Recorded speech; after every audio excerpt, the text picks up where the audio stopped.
Not long ago, someone commented on a post that they thought I was soulless. And the reason was because I had written a post about a famous person. And I've written a few about Bruce Willis, Lena Gomez, Jordan, a couple others. And I wanted to explain myself because I can understand why there's people out there that think that that might be the case, that I'm trying to get attention, trying to exploit. But I think I have a good reason, and I'm going to try to convey why. So first, I've spent about a decade chasing the answer for this. And when I first started out, it wasn't by choice. I'm in this game because a dentist, a TMJ dentist, had drilled my back teeth because it was his philosophy or whatever in 2014. And I went from being relatively healthy to having neurological issues and not being able to function, not being able to retain information. And at that time, I saw a side of life that I'd never really seen. I'd always had a pretty easy life. And all of a sudden, everything I'd taken for granted was no longer true, right? All of a sudden, I couldn't perform on my job. All of a sudden, I was very bad at relationships and I didn't want to go out of the house and I felt like a hermit. These are all things that were completely counter to how I had lived my adult life, and I was already in my late 30s. And when I was in that world, this new world for me, I saw a very dark side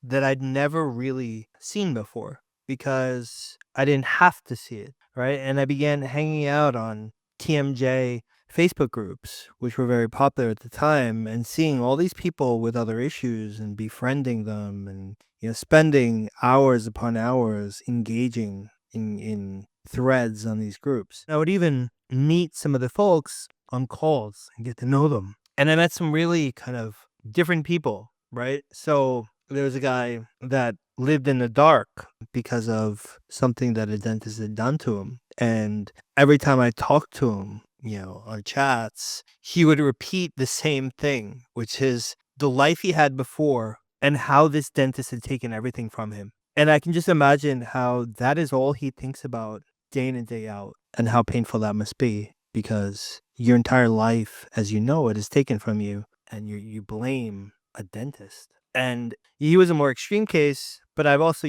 I was chatting with a couple people. I think it was 17, where two people that I'd known and was chatting with took their own lives, and they were only in their, I think, early 30s, and they seemed like, normal people, but they couldn't get out of this tunnel that this stuff had put them in. And then I met lots of other people who lost their careers, lost their wives, lost their kids, and that was just normal. That was normal in this world. It just stripped you of the person you were and the things that you took for granted, and put you in a position in society where you felt like you were at the very bottom. And for me, who had always had a relatively easy life, went to good schools, got a good job, traveled all around the world, never had to deal with this, and all of a sudden I was in this world, right? And I was stuck in it. And when you're stuck in that world, you realize that a lot of what you were taught to believe is not true. Like, you probably thought, okay, people had a choice and they chose to become a certain way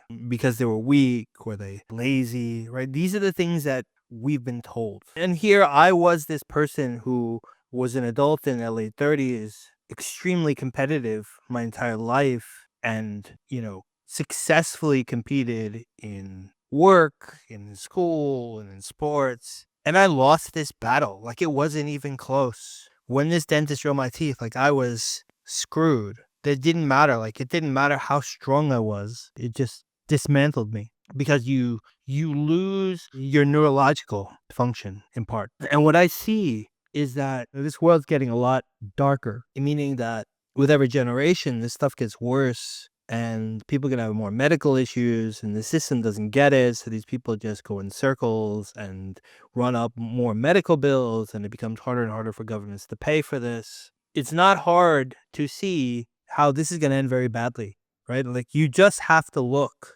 at the last 30 years at what has happened to Americans to see what's going to happen to the entire world. America's going to get much worse. I remember walking around my dad's town. It's a couple hours outside in a small town outside of Seattle, walking around a Walmart, and just thinking, wow, like these people are destroyed. Everyone was huge.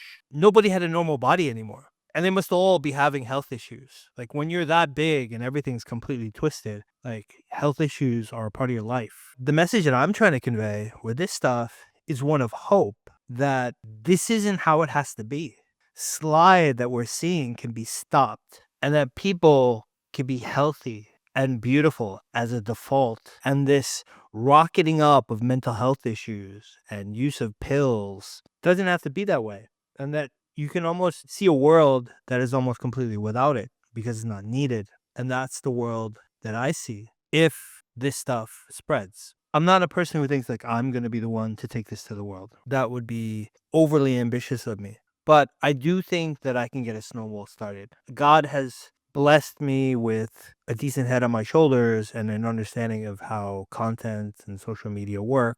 I only really view that my job is to get this snowball started so that it starts rolling downhill and then other people will pick it up along the way, right? And carry that torch downhill until it gets bigger and bigger and bigger until it becomes something that people can't ignore. So last point is, so I understand that I write about, famous people and maybe that seems a bit tabloidish or something, but I do it with a specific purpose. And that specific purpose is, like it or not, that kind of content does well on social media, right? And so if you want to hit a bigger audience and other people, this type of content helps. And so that is, while I do it, I do think that I do it with some good intention behind it.